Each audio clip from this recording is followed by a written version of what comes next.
her gün yüz besmele-i şerife çeken kimse, o kimseye Cenab-ı Allah rahmet nazarıyla nazar vurur. O kimse ne zahir ne de batında bir sıkıntıya uğramaz. Gönlü de genişler, eli de genişler. Cenab-ı Hak o kuluna bereket ihsan etmiştir.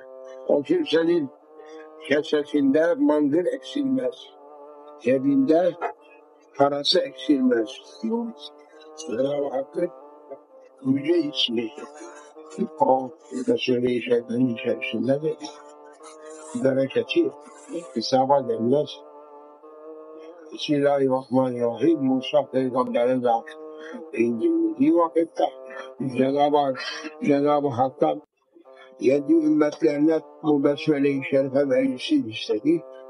Cenab-ı Mevla onu Habibimin ümmetlerine tahsis etti. Onlara gönderilecek, onlara verilecektir.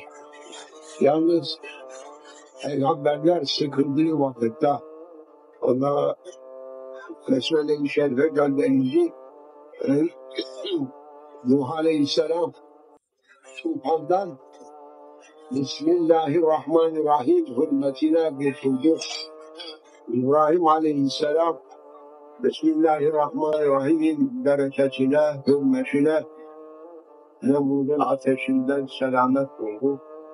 Musa Aleyhisselam Besmele-i Şerife'nin hürmetine Firavun'un şerrinden emin oldu, tenzih. Bismillahirrahmanirrahim'in hürmetine İsa Aleyhisselam gökeye çıktı. Selamet oldu. Veli olsun, nebi olsun, evliyadan olsun, insanlara keramet kapısı, peygamberlere mucize, evliyalara keramet kapısını açan anahtar Bismillahirrahmanirrahim. Kullanabilirsen dolaşır. Kullanamadığın takdirde ne yapar? Lakin günde hiç olmazsa 100 kere Besmele-i Şerife çeken kimse fesat görmez. İçinde fesat, şiddet olmaz. Hasetçinin hasedi de ona dokunmaz. Haset hem sahibini ezer, hem haset ettiği kimseyi helak eder.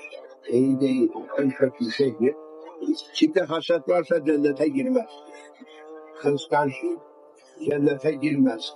Hasetçi cennete girmez. Kovucu cennete girmez. Gıybet eden cennete girmez. Gırtan yapan cennete girmez. Cennete girmez manası. O kötü ahlaktan temiz olmadan cennete girer. Temiz olursa cennete girer. Cennette düşmanlık yok. Cennette birbirine haset etmek yok.